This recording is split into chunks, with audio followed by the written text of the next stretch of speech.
Hello friends, சுவையான பாவக்காய் குழம்பு எப்படி வைக்கிறேன்னு பார்க்கலாமா? வாங்க பார்க்கலாம். அதுக்கு நான் ஒரு பாவக்காய் எடுத்திருக்கேன். பச்சை பாவக்காய் தான் எடுத்திருக்கேன். இதை வடிவம் நல்ல வட்டம் வட்டமாக வெட்டி உள்ளுக்கு இருக்க சீட்ஸ் எல்லாம் எடுத்து கழுவி எடுத்தாச்சு.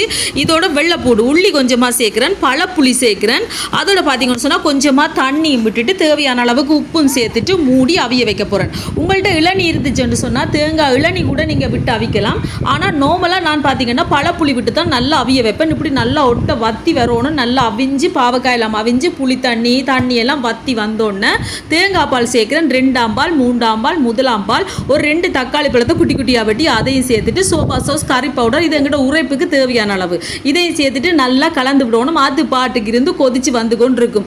உண்மைக்கு செம்ம டேஸ்ட்டாக இருக்குது. சில பேர் சீனி போடுவினம், அப்படியெல்லாம் செய்வினம். ஆனால் நான் அப்படி எதுவுமே சேர்க்கறது இல்லை. பார்த்தீங்கன்னா புளி மட்டும்தான் விட்டு நல்லா அவிய வைக்கணும். என்னென்னு சொன்னால் நல்லா அவிஞ்சு தண்ணி ஒட்ட வத்தணும். அதுக்கு பிறகு தான் நாங்கள் தேங்காய் பால் சேர்க்கணும். பிறகு புளி சேர்க்கக்கூடாது. முதல் விடுறது அவ்வளோ தான். இப்போ கறி கொதிச்சு கொண்டிருக்கேன். இங்கால தாளிக்க போகிறேன். சட்டியில் எண்ணெயை விட்டுட்டு சூடானோன்னா கடுகு கொஞ்சம் போட்டு வெடிச்சோன்னா பெருஞ்சீரகம், அதுக்கு பிறகு கருவேப்பிலை, சின்ன வெங்காயம், வெள்ளைப்பூடு, பச்சை மிளகாய் இது எல்லாத்தையும் சேர்த்து நல்லா பொன்னுரமாக தாளிச்சு எடுத்துட்டு இங்கே பாருங்கள் குழம்பு சூப்பராக கொதிச்சு வந்து கொண்டிருக்கு. அந்த குழம்புல போட வேண்டியதான். போட்டுட்டு கலந்து விட்டுட்டு இறக்கினோம்னா சுவையான பாவக்காய் குழம்பு ரெடி. பாவக்காய் குழம்பு சாப்பிடாதாக்கள் கூட விரும்பி சாப்பிடுவீங்கன்னா கண்டிப்பாக ட்ரை பண்ணி பாருங்கள். வீடியோ பிடிச்சிருந்தா சப்ஸ்கிரைப்